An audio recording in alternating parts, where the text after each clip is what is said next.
And welcome to my YouTube. I'm Alan Cook, and I want to thank you for following. Now, this particular one has a private part of a man's private part in it that is going to be shown that what the Mona Lisa and what his artwork is about.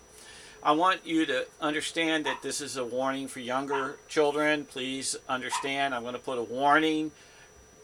Young children know in the beginning of the writing for them to not to be shocked, and I hope that I'm doing it the proper way.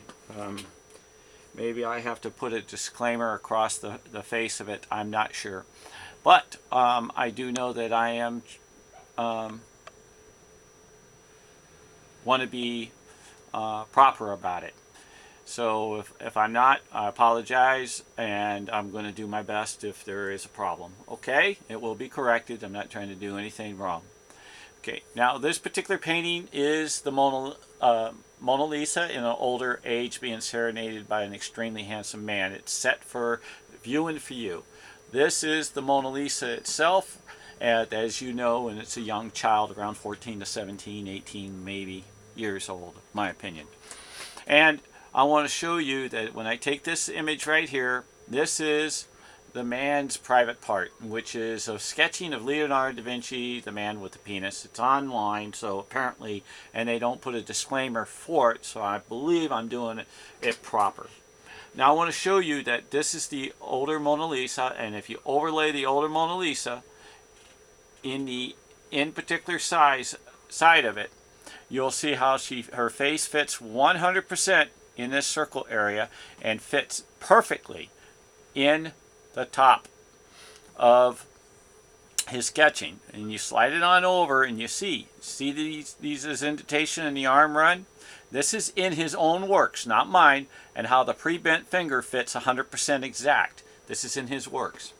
Now if you actually take him and you lay him up in here, then you'll see how his hand actually matches 100% with the line that's in here. You see the line, how it's here with his hand? Fits 100% in there, and its curvature also goes with the design of the sketching of Leonardo da Vinci. Now, I want to show you another thing which I did not do a setup, and I apologize for that. And I'm going to have to reduce it for you to see it. But this is also, as you know, the younger Mona Lisa. And when you pull this younger Mona Lisa down into, the proper size, and I've done this before, so hopefully I don't screw up and make it look bad.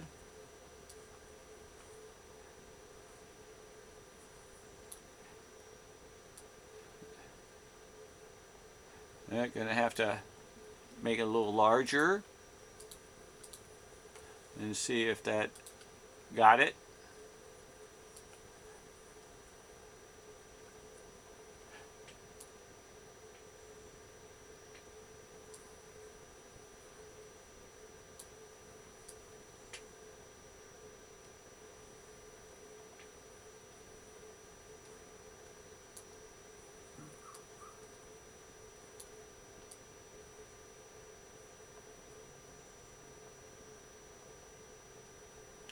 See how she fits in her private ball area, and the head fits to where, remember, it moves across the room, how it fits.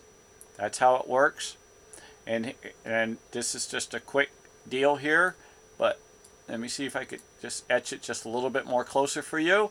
It may have to be shrunk, but you can see how she fits 100%. All the way into the marking here. See the marking? You can see the marking. He gives another outline, and then you can even see to where she can even be larger, to where he gives a larger outline.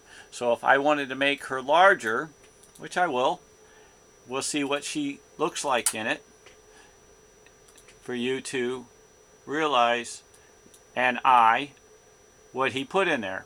And the only way you can do is look.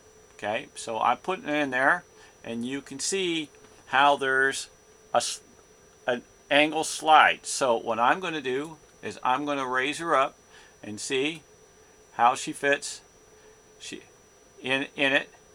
So whatever it is, there might be another painting of his, like the lady with an ermine, or the walking lady, or maybe there's something that is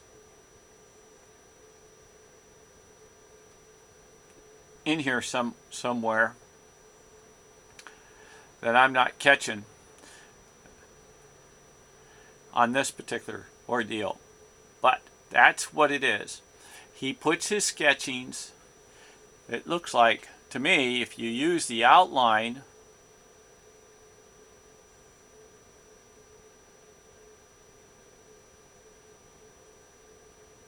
of her hair, that means you would have to stretch this, you have to lower this,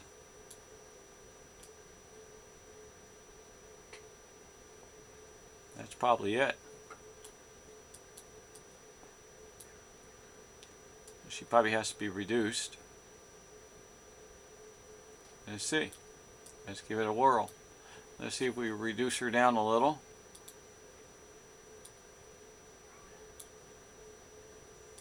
You ever see somebody tricky? It's Leo.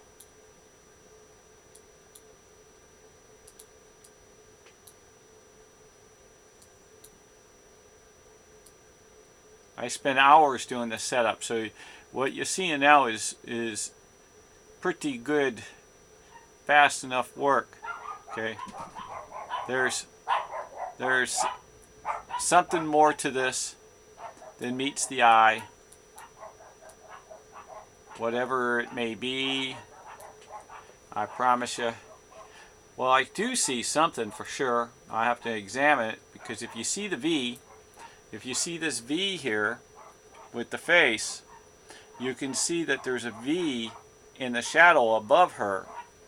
For what reason? Maybe it's under the X-ray of it, and she's hidden within the two because her shoulders fit. Oh, I'm almost positive I know what that is. Okay, I do believe that's displaying his other male body head on top of her head. Okay, and when you end up with a pointy hat back then, it represented the gay revolution of him being a diva, portraying like going to a party and dressing up as a drag queen, I think is what they call it. I don't know. Forgive me if I say anything off. I don't mean to. But I do see how she's over here and how this line lines up. So I have to do more examining. And this particular line in which we're talking about might actually be these mountains into this.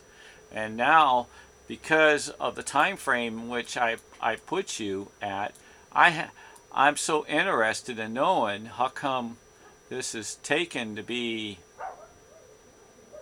something's going on here. My dogs don't believe anybody can walk a dog. Do you hear that? You're not allowed to walk dogs. They said nope. That territory of that sidewalk. Look at that. She fits perfect. How come she fits perfect? Shoulder to shoulder, head. I pull it back down. Did you see that? It's in the upper position. So in other words, we were going too low. Look at, she fits exactly in the dotted. I did find it. Boy. See it? That's her. She goes right to here, and then goes up. Watch. See? Fits 100%. Wow. So that means the private part lies here and goes to here.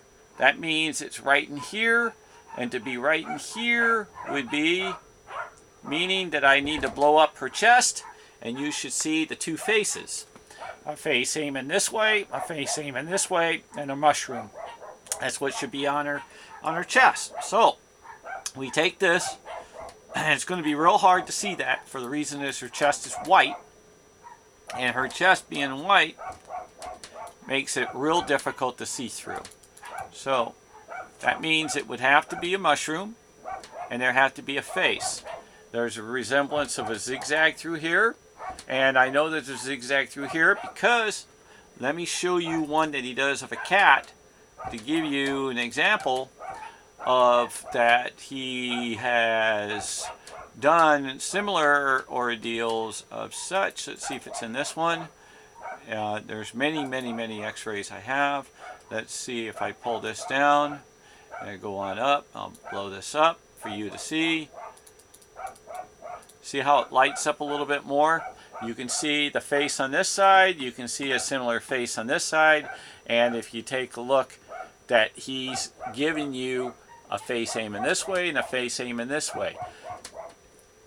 I guarantee, if you really study this, you would not only see these two faces looking at each other as you do, and a face aiming that way with an eye that way and an eye this way, and an eye this way and an eye this way. You will see this thing looking at you all the way around, up and down. This man is amazing. He has tricks beyond the limits. And don't forget, the colors in which you do not see, and I've said it in many of my other, well over 200 YouTubes, the black is portraits. So you have to consider the black to also be a portrait. Now if you actually see, this is like a wizard guy with a little head right here. So when you blow him up, okay, now you didn't think of much. Look at it. You see the guy? Do you? Here's his eye, here's his hat with like doodad, here's his face, and then his body kind of floats down. And then there's another outline in this image here, and another outline image in here. And all these things in which you're kind of wondering if they look like, they are. And if you actually look over here, you see these? These are like two black crows. Now those are secrets of his. I was going to name my book, instead of Passion of Love, I was going to name it The Crows. Okay? And I do believe the crows, the ravens, or Dr. Dolittle is involved. What you do is, this crow is looking this way, and this crow looks like it's looking this way. So now you're stuck in the middle. So I don't know if he's telling you to stay in the middle, because if you do, it comes up this image. It's in here. But normally when you can't find your problem, you follow the crows. That's an old saying. Follow the crows, it will lead you. So in 1400, 1500, Leonardo da Vinci knew exactly to give you innuendos. I believe that 100%. So anybody that says anything different is hasn't dealt with elderly people that really know that the internet hasn't listed a lot of this type of information, because the internet wasn't around when your grandma and grandpa and everybody else was around trying to teach it, because they don't get on the computer and log all this info for you to find what's the meaning and follow the crows. Just follow the direction of the crows. Okay? Anyway, I want to say God bless the whole world, the universe, and the heavens. You guys take care. I hope everything goes good. I hope nobody got offended. I hope I didn't do anything inappropriate. I hope I taught you exactly what I was intending to teach you. If I didn't, I will keep going at it and keep repeating these YouTubes, as many as I can, for you to get it across that this painting belongs in the loo. It belongs in not a private hand, and if it does get into a private hand, it's going to have to be on some kind of contract in which the owner of it has to have it available for the public. If anybody wishes to do a GoFundMe page for me, again, my name is Alan D. Cook. My phone number is 707-568-7022. I live in Rohnert Park, California. You may contact me. Please be kind and considerate in the sense of I'm a religious man, and I don't like to hear any profound things, and I didn't even really like to do this YouTube in this kind of way, but it is history, and we were born naked, and